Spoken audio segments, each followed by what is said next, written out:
Okay, I wanted to just briefly go over once again the normal calculator in StatCrunch and just remind you what each of these boxes means.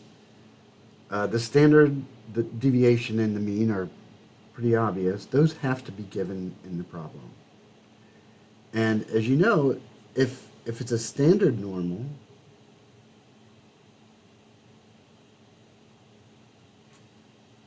which uses the z, the variable z, then the mean is going to be 0 and the standard deviation is going to equal 1, right? 0 and 1.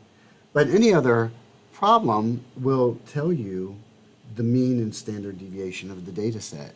Okay, so you have one of those two choices. Either they give you what these are, or they'll say it's a standard normal, or they'll say it's a z-score, in which case you use a 0 and 1. All right, so those are those two boxes. This box just means what part of the graph are you talking about? Where is the shaded region? Is it on the left side of the boundary, or is it on the right? So here, the shaded region is on the left. We're talking about this data, the lower part of the data. All right, so that's why we have a less than. But if I wanted to talk about the upper part of the data, then I would change this to the greater than or equal to. All right, and then the 110, this box here is the boundary. All right, so it's the boundary of the shaded region. All right, so it's the score here that gives you this particular portion of the data. All right, so this box is always going to be the boundary, and then this box basically has three interpretations. It's the area, right? It's the area of the shaded region, or it's the probability,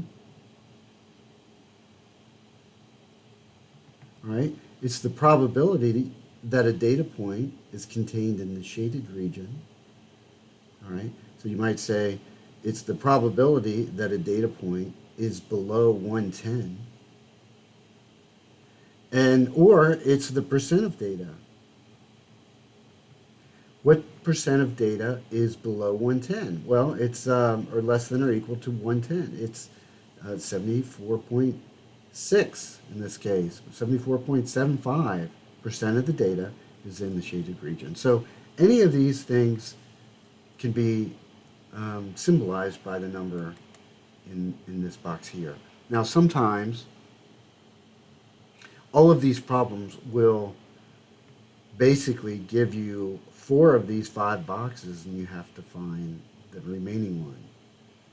So it might give you the boundary and you have to find the area, or in the last section it gives you one of these 3, which goes in the third box, and you have to find the boundary. And don't forget this between. If you're looking at, maybe you want to find the data between two boundaries here, right? You click on the between button, and so that will calculate the two boundaries that gives you a certain area under the curve. So that's what these last sections are about, and I just wanted to review that with you.